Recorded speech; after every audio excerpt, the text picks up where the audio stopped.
Good morning. Welcome to All Souls Unitarian Universalist Church here at the beginning of the dog days of summer. We're glad you're here with us today, and we like to start by welcoming any guests or visitors. Please stand, give us your name and where you're from. Anybody? Yes.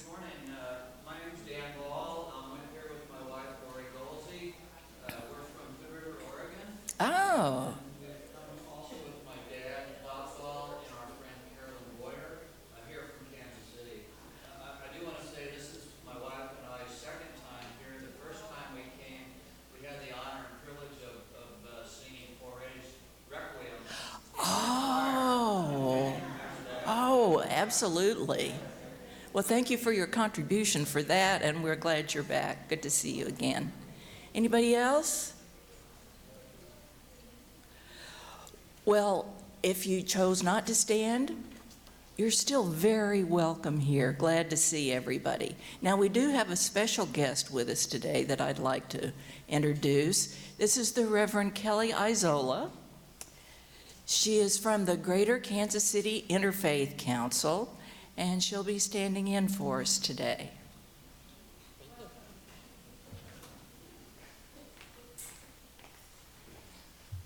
Not sure about the standing in part. That sounds like a lot of pressure.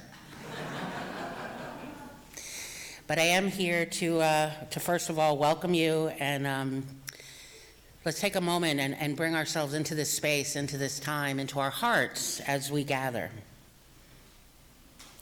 Knowing that we come together in this stillness, in the quiet, in our prayers, with our intentions to acknowledge our commitment to doing good work.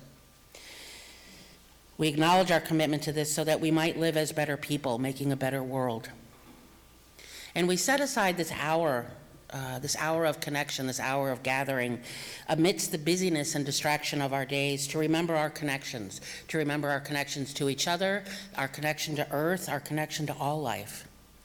We set aside this hour to remember our connection to the past, with its joys, with its sufferings, and we bring our betrayals and our woundedness into this healing energy that's right here and right now, for care and for understanding. We set aside this hour to remember our connection to the future that we bring into being through our work, through our love, through our visions, through our ideals that summon us with infinite possibilities. And we set aside this hour to remember our connection to this present moment. May every heart be filled with a bright reflection of everlasting love, gratefulness, and belonging. So let us give these moments of connection together to the service that we bring to the world through a consciousness of wisdom, through a consciousness of compassion, and with great beauty. And so let us kindle again the chalice flame that our faith has taken as its symbol, seeking always greater warmth and always growing light. And may it illuminate this hour and beyond, and shine as a beacon on our journey as we walk together in courage, in peace, in joy, and compassion.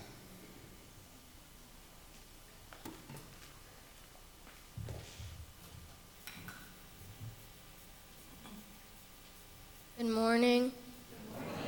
My name is Khalil, and I light this chalice for justice, equity, and compassion in human relations.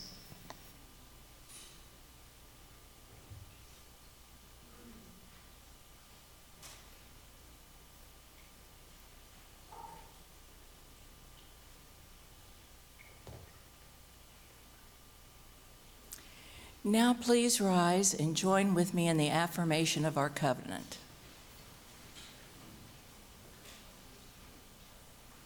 Goodwill is the spirit of this church, and service is its law.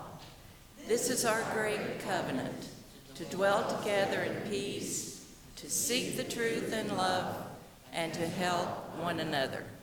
And now remain standing for hymn number 128.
Do we have any children here today, other than those of us that are grown-up children, that would like to come forward before you go off to school?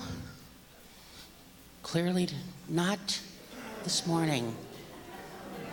Yay! Thank you. Actually, yes. You can sit if you want. So we'll have a conversation. Okay, I have to sit, otherwise I'm too tall. Yay, great. Yeah, we just didn't want to be the first ones, right? Now I'm gonna have to stand because I'm too short. So my talk title today is My Mother Made Me Do It. Do you ever have that thought? My mother made me do it. My mother made me take a bath.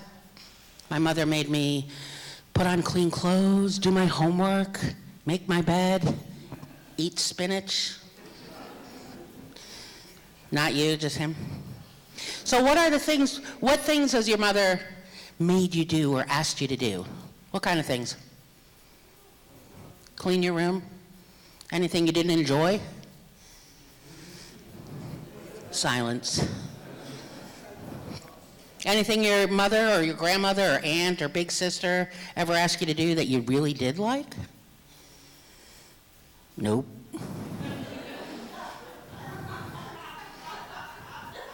This is why children's lessons are my favorite moment on a Sunday morning, because you never know what you're going to get. And though it puts the pressure, right, to see.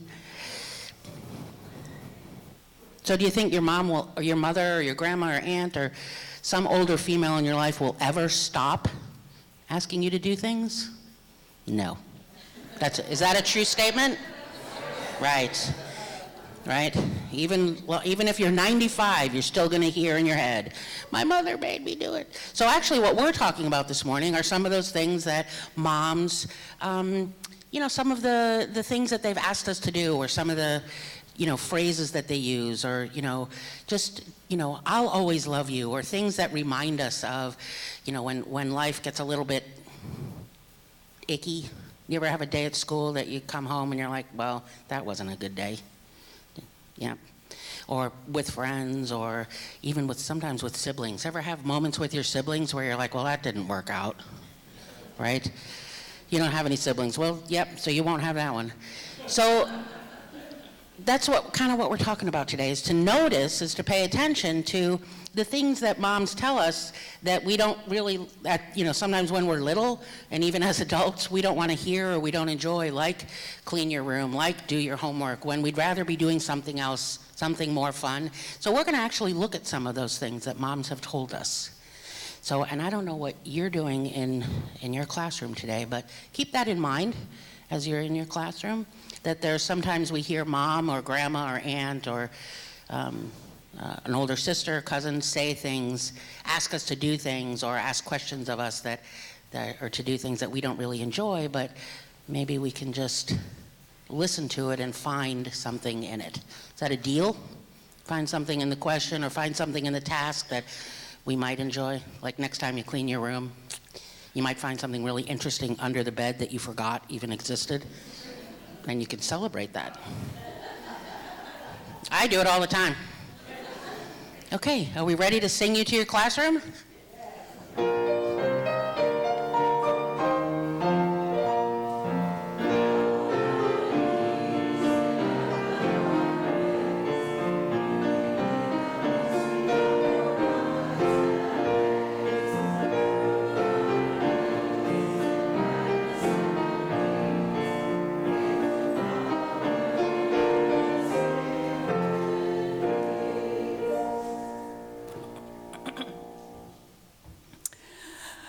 Well, we think of being cold and hungry, but we don't often think of being hot and hungry.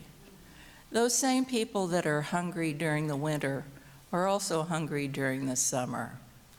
And our special offering is being shared this month with free hot soup KC.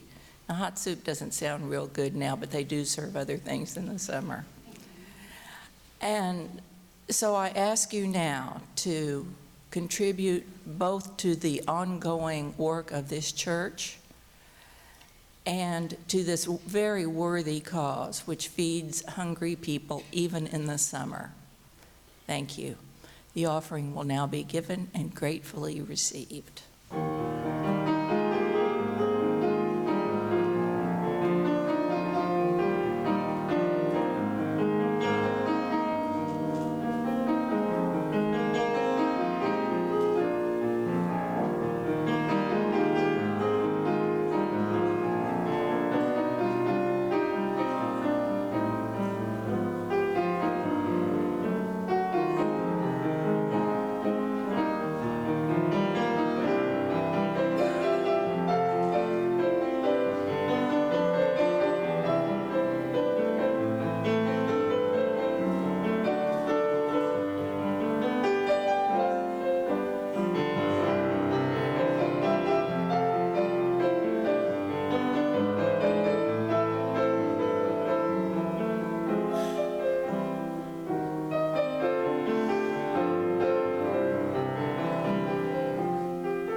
We will now dedicate the offering. We dedicate our offerings and our actions to the mission at the heart of this congregation, to build a respectful, caring community, to inspire personal and spiritual growth, and to create change toward a just and compassionate society. Thank you.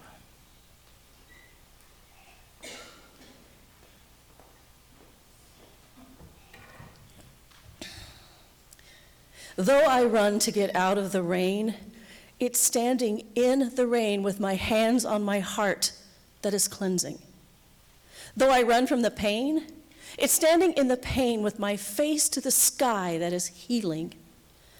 Though I never stop peeling the hurt, never stop trusting life to burst through whatever I have to face, even when lost, there's a truth that we carry, when released, can return us to the ground beneath all trouble, beneath all pain, beneath the worm in our mind that wants to run. Facing things together is how we move through the labyrinth of trouble, from thinking alone to feeling together. So when my head is burrowed in what I can't put down, when I can't find what I've just said, please, hold your kindness like a mirror, so I can begin again. Tell me that, hard as it is to accept, the path is right where we are when too exhausted to chase anything. Remind me that the angels we seek flutter within us, using our hands as their wings.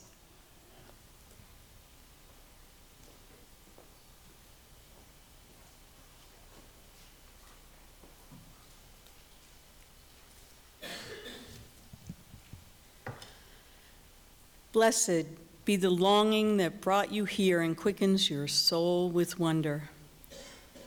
May you have the courage to listen to the voice of desire that disturbs you when you have settled for something safe.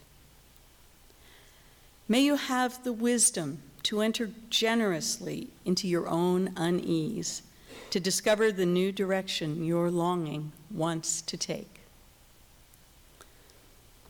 May the forms of your belonging in love, creativity, and friendship be equal to the grandeur and the call of your soul. May the one you long for you. May your dreams gradually reveal the destination of your desire. May a secret providence guide your thought and nurture your feeling. May your mind inhabit your life with the sureness with which your body inhabits the world. May your heart never be haunted by ghost structures of old damage. May you come to accept your longing as divine urgency. May you know the urgency with which God longs for you.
Big breath in, big breath out. One more time. Deep breath in. Good morning. Oh. Let's try that one more time. Good morning. Good morning. Thank you. I need help.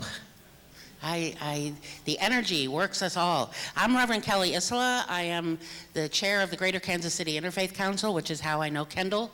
And she asked if I would come and fill in today or stand in. And I'm like, ooh, no pressure. I'm also, the Reverend is, I'm a unity minister. So that's my affiliation.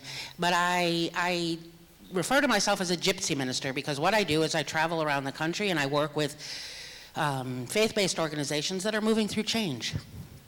And I have yet to meet one that isn't, whether they realize it or not.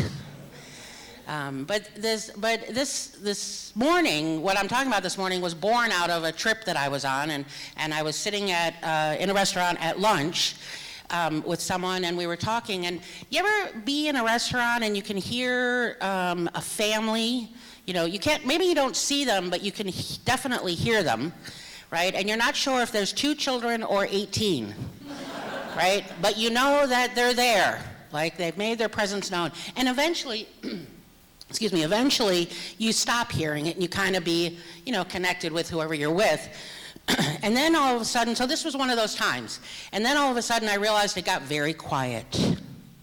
And if you have children or you've spent any time with children or caring for them, when it gets quiet, you kind of go, oh, it's a little too quiet, right? And so that's kind of what happened, is all of a sudden I realized that I wasn't really hearing. It wasn't that they had gotten really so loud. At first you kind of noticed them, but then it became, oh, I don't hear anything at all. And there was this moment of this really quiet, and all of a sudden, you hear Mom's voice go, oh my God, what on earth have you done? Anyone ever heard those words? Anyone ever spoken those words? I used to hear them a lot. And they never were said in a very empowering, inspiring, uplifting kind of way. It really was because Mom, I don't know, she was tired, or I was a creative child. You like how I did that? Creative, imaginative. Yeah, and so when I would be asked the question, what on earth are you doing? It was said in like, Mom's coming from a hot poker and I swirled around would feel better than, oh my God, here's another one of the 5 kids. What are they doing? I don't know, right? What on earth are you doing? So I heard this from this mother, and of course I'm thinking my own childhood that this really can't be good. So is this child dancing on the table?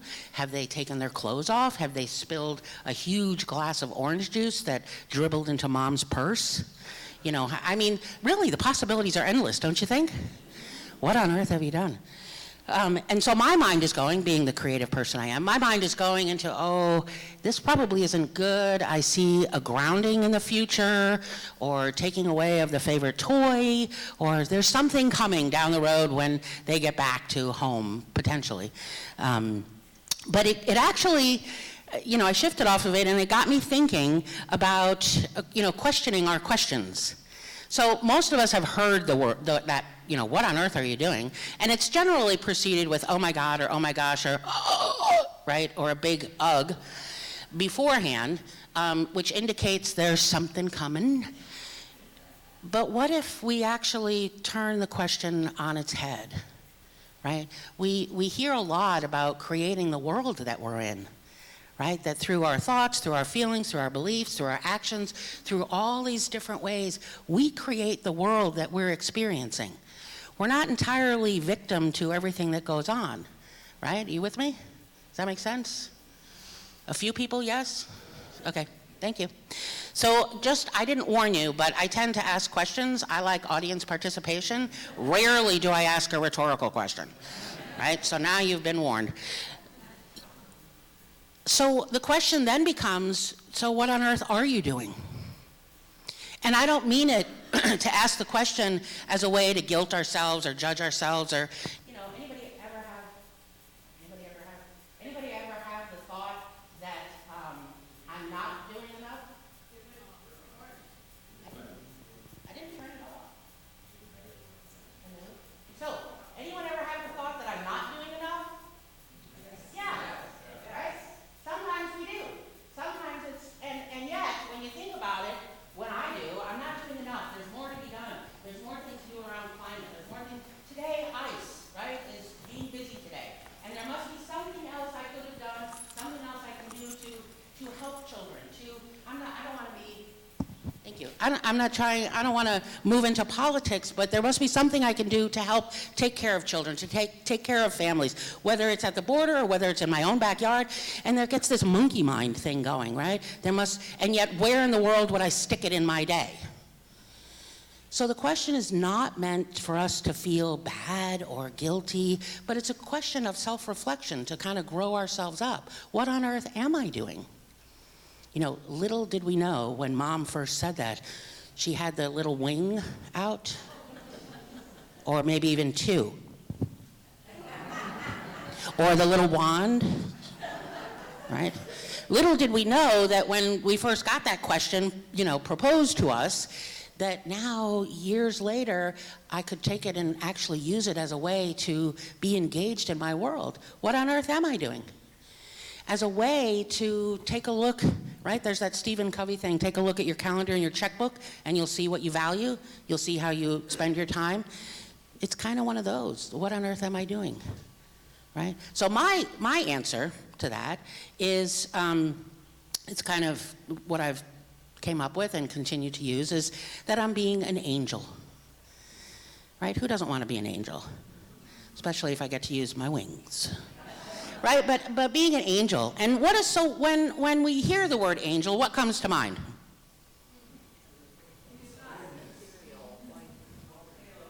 Yeah, halos. Mine's a little bent sometimes.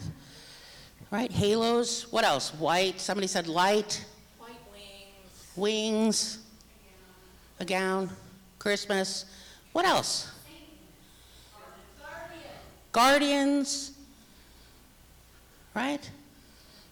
They're kind of like if you believe in, lots of us believe in angels, but in lots of different ways. So for some, they're the guardians. For some, there's, it's the tree topper at Christmas. For some, it's, ancestors. For some, it's, their divine ideas, right? Or their ideas, our higher self, right? Sometimes we refer to our higher self or our thinking, that's our most noble self, as angelic, right? It's an angelic thought.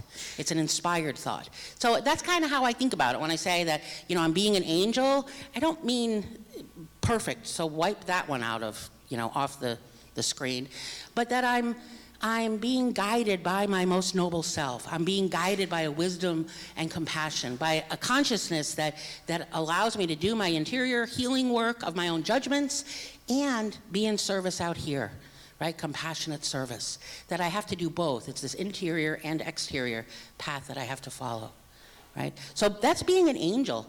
And you ever hear, and it also involves, how many of you ever heard the term quickened? Right? Usually it's referred to, when a woman is pregnant, right? And the child is quickened. And I think it's a great word, it's an older word, but it's a wonderful word that we can use in regards to being an angel, or quote unquote hearing our angels, hearing those thoughts that are our most noble self, that speak to the best of who we can be, who we already are, and who we can demonstrate. And what I mean by that, quickened, is it's not about, the word quickened isn't about speed or, accelerating or how fast something is going. The word quickened literally means to bring to life. To bring to life. But it's, I think over time, because it is an older word in many ways, that part has gotten lost, that we hear quickened and we think, gotta speed up. And it's not that, it's bringing to life. So what on earth are you doing? I'm being an angel, which means I'm bringing to life these ideas from my higher self. That's what is needed, right? So I look out at my world and what's needed and by whom? So I find a direction of my compassion, I find a direction of my action, I find a direction of being that angel. It also, the second part of that is, what am I willing to stop doing in order to move into action over here, right? And it's so that I'm not, because I don't know about you, but I can get a little too busy. Because I look around and there's so much hurt and there's so much suffering and there's so many different ways to do something, to be in service, to care, to love, but I can't lose me in the process. So I have to sort of, be an angel unto Kelly and be an angel unto others. So what on earth are you doing? Right? Oh my gosh, what on earth are you doing? It's a great question. Ask yourself. We may not always like the response. We may find that, okay, I've been a little bit lax over in this area. Or I watch the news and I throw my dinner at it or my shoes and I get upset, but I don't move into some kind of action in my own backyard, right? Small things. That's being an angel. It's just the small things. What's the next right step I can take? What's the next small step I can take so I don't see someone else as the other, right? That's why I chose that poem by John O'Donohue about belonging. We belong. Mother Teresa said, if we have no peace, it's because we've forgotten that we belong to each other. The more different I think someone is from me, the more I need to step into how do I belong with them. I don't know about you, that sounds really hard. And it means I have to take a look at my own judgments. And I also don't know about you, but there are some days I don't want to self-reflect anymore. Right? I don't want to need to know where I need to mature. I don't want to, So it's just being an angel is just an ongoing learning and being my most noble self, really, to the best of my ability. So that's the first question. What on earth are you doing? Well, probably, maybe, at least my mom had other questions, also not usually expressed in an uplifting, inspiring, empowering kind of way. So the other one that made me think of is also with the wing, usually with the wings, was at a great sigh, very. So if you have a mother that was very dramatic, it's a really good one. What will you think of next? right? And there's usually a furrowed brow and the head is down and, you can feel the brain getting twisted, right? Any of you ever used that sentence with someone? Yeah. And not necessarily with a child. You ever use it with your spouse? What will you think of next? Or even what on earth are you doing, right? Siblings, best friends. So what will you think of next? Another great question. Turn it around. Let's question our questioning. Turn it inside out. What will you think of next? Guess what? You get to think anything you want. Absolutely anything in the whole wide world. You can think about curing cancer. You can think about making a peanut butter and jelly sandwich for lunch. You can think about staying in bed another 10 minutes. You can think about going to writing a check for the organization, the hot soup in summer, right? You can think anything you want. You can think, is service over yet? Right? You get to think absolutely anything. So what will you think of next? What will you think of next? And knowing that what we think and what we feel and brings about the world that we see is what I'm thinking about in line with being the angel. And is what I'm thinking about going to bring me to a place of being my most noble self and knowing I may not see the fruits of my labor. Knowing I may not see the fruits of my labor. There's a cathedral in Prague. It's called St. Vitus. It took 685 years to build. Yeah. So do you think the people that first started it had any clue it was going to take 685 years? And do you think they really actually thought, yeah, I'm not even going to be here to see the end of this. What am I doing? Right? Imagine being the architect. Well, we're going to take 100 years to put the foundation in, and then we're going to take 100 years, 150 years to put some walls up, then a couple hundred years to build the roof. Like, are you willing to be that creative and that visionary and think of things to bring about something glorious and something helps heal the world, something that's joyful, knowing you may not see the fruits of your labor? Am I still willing to think and move into what I'm thinking about in a way that serves? Again, it's one of those questions that I don't know about you, but sometimes I'm like, I don't know. I'll let somebody else. So this is the part, so the first one was about being an angel. This part is about being an ancestor. You're leaving footprints, whether you have children or not. You're leaving thumbprints. You're leaving a mark. You're leaving a legacy. I don't know how big or small. I have no idea what it looks like. But what you think of next will set that up. So am I willing to think the next thing from a consciousness of wisdom and compassion? Am I willing to think the next thing and marry it to what on earth am I doing and do it knowing I won't see the fruits of my labor? Plant a date tree now. You'll probably never get to taste a date off of it. But are you still willing to do it? Right? I would love to see homelessness end in my lifetime. I'm not convinced that it will. I don't know. But it doesn't stop me from taking care of my little corner of the world. I can't change the whole world out here, but what I think of next can be right here, because I want to be an ancestor. Right? Somewhere down the road, somebody's going to be talking about me. And they're going to be talking smack about me, or they're going to be saying nice things about me. And maybe a little of both, actually. Which I'm okay with, right? If you're making people uncomfortable, sometimes you're doing your job, right? We can get a little comfortable.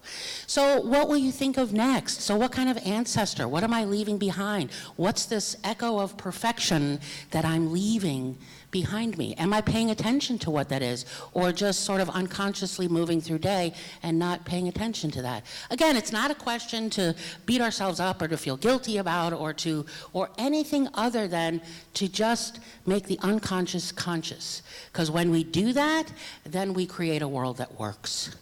Then we create a world that this community, I saw the words up on the screen, speak the words of your commitment, of your mission, of what you value.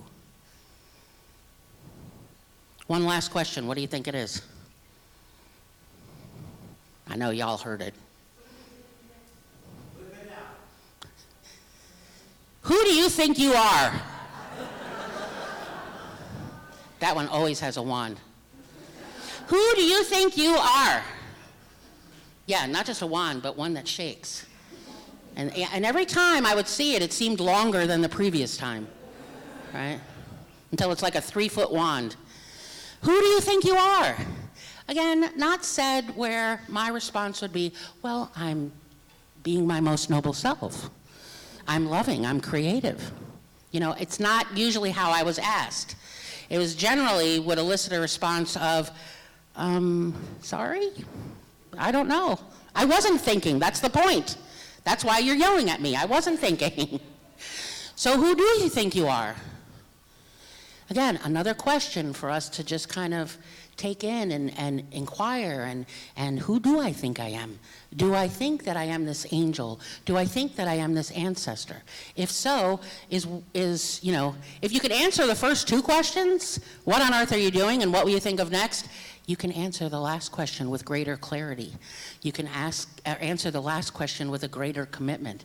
I'm not talking about huge changes. I'm not talking about, you know, I have to upend my whole life, but we have to, you know, we live in incredibly impermanent, upheaval everywhere kind of world, which means we're being called to greater expression. We're being called into being more uncomfortable.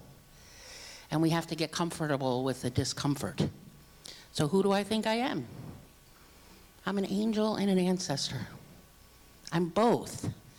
And every day I have to remind myself, I'm an angel and an ancestor creating a world that works for all. That's if you hear nothing else from today, other than your mother in the background of your head shaking her finger, I'm an angel and an ancestor creating a world that works for all. Say that with me together. I'm an angel and an ancestor creating a world that works for all. Now I want to do that one more time and pretend like you mean it. Right? Like, come from here. I know I say that in jest, but not necessarily louder, but with some passion. All right? Together, I'm an angel and an ancestor creating a world that works for all. Really? Yeah. And what is all? All life, right? Planet Earth, right? We weren't plopped down. It's not like some stork or helicopter or alien ship came over and dropped us down onto Earth. We grew up out of Earth. We are it. So we have a responsibility to care for it, right? We grew up out of Earth together. If I don't know peace, you don't know peace. If I don't know safety, you don't know safety.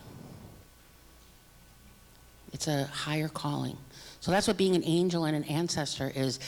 Creating a world that works for all means all, even those that are most different from me. You ever get off a freeway, you get down to the end of the ramp, and there's somebody there with a cardboard sign? How many of us have seen that? Saw 3 on my way here.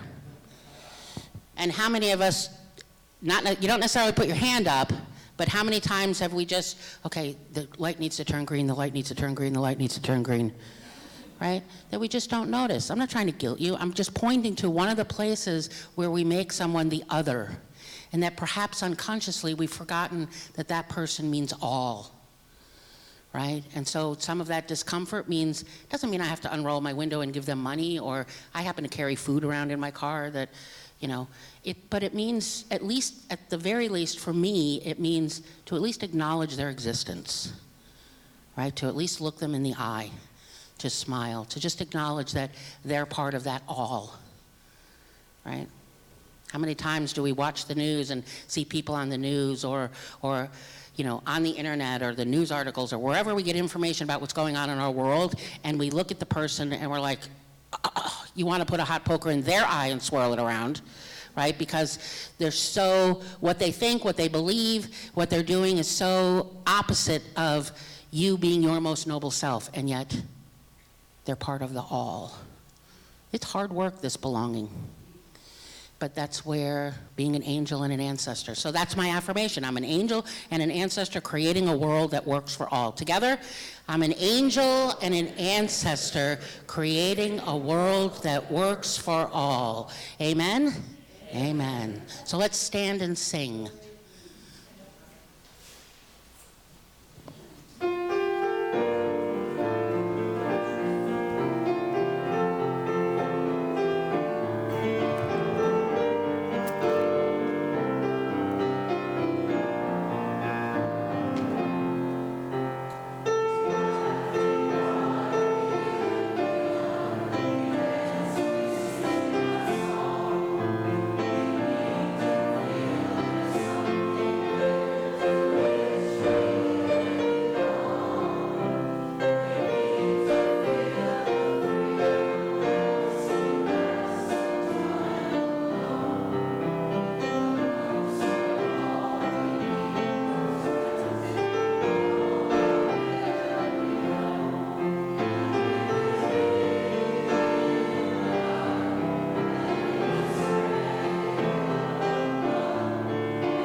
So just some closing words for you.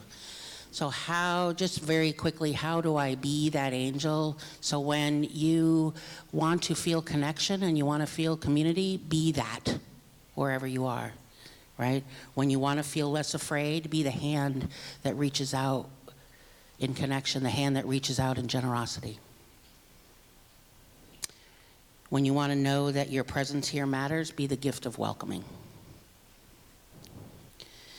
So let us bless this earth, this place that is steady and firm and growing.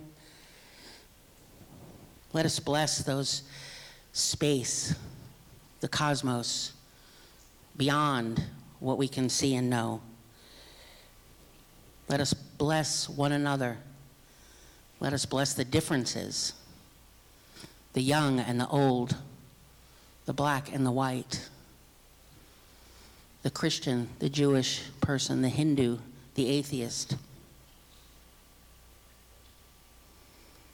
Let us bless all moments, all moment of connection, the past, the future, and the present, and let us bless this one wild and precious life, knowing that we move forward as our most noble self with a consciousness of wisdom and compassion, summoning the best of the human spirit.